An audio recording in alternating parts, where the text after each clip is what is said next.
Hello, my name is Precious and I am the blogger for the Single Maven. I hope you all are having a great week and I wanted to talk about today's topic, which is fear.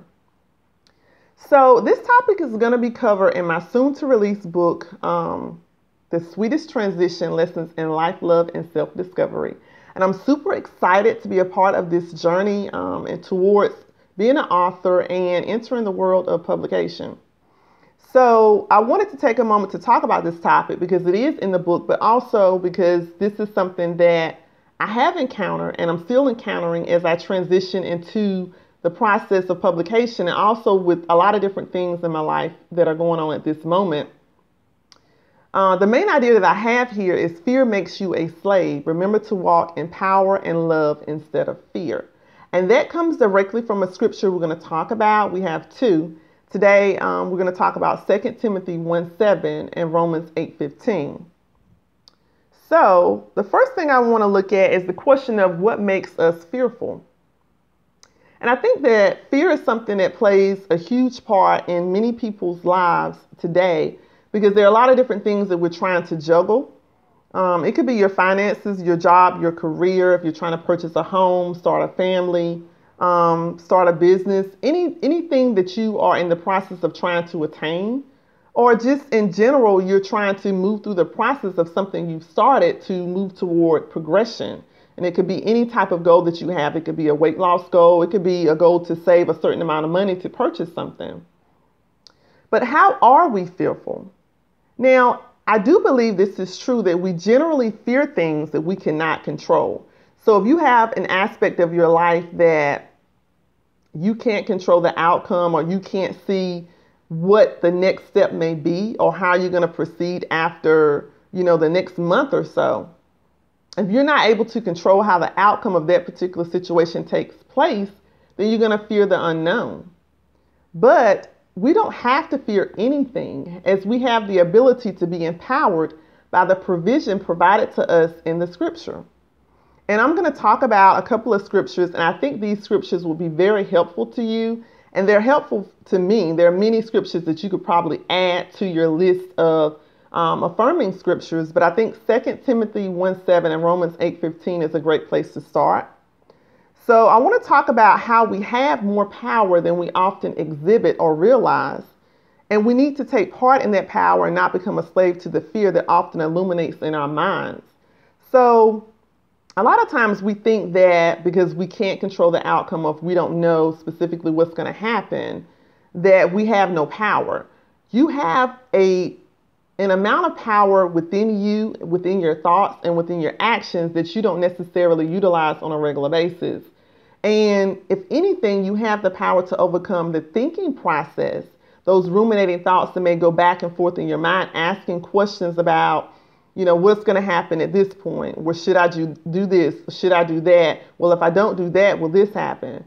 You're letting fear take a leading role in how you think and how you proceed. You can't be attached to the outcome of all of these things and be productive.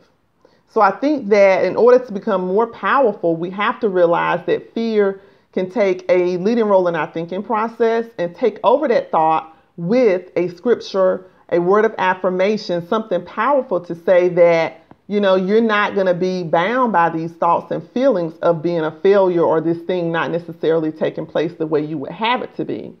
And whatever the outcome may be, fear should not be something that controls you in regards to how you make decisions or how you perceive how to move forward or act in a certain way. And of course, sometimes it's easier said than done, but I think that the more we realize that we have more power than we give ourselves credit for, at that point, we become more empowered to not have those continual thoughts of fear, but of positivity, of empowerment and upliftment. So let's look at 2 Timothy 1:7. This is coming directly from the NLT version. So, for God has not given us a spirit of fear and timidity, but of power, love, and self-discipline. So, God has not given us the spirit of fear or timidity.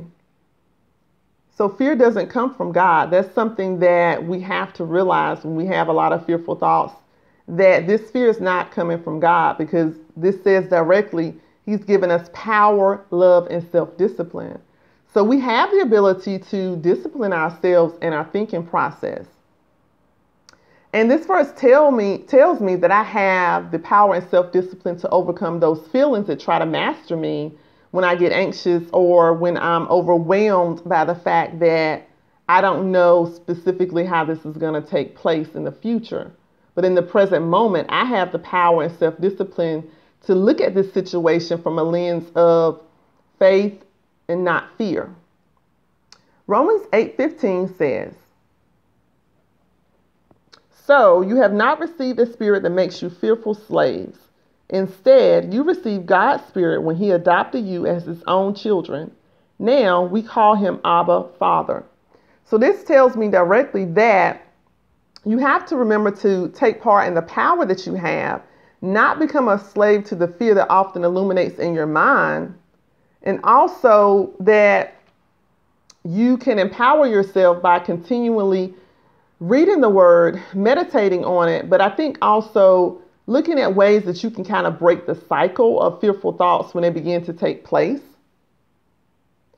I would post reminders around you to keep a positive and powerful mindset, because I think a lot of times if we have an environment filled with clutter or just a lot of various things that we have to do, projects or accomplishments, but not positive outlets that we can see on a regular basis, then we're going to go to a spirit of fear.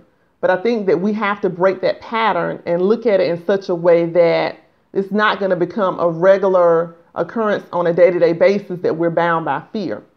So hopefully this was helpful to you. I find it helpful to me to go back to the topic of fear on a regular basis. And I may post a couple of different blogs in regards to, I think I've started one or two about thinking limitations. And we'll talk about some of the thinking limitations that one can have and how that prevents you from progressing in your life. So I thank you for tuning in to The Single Maven.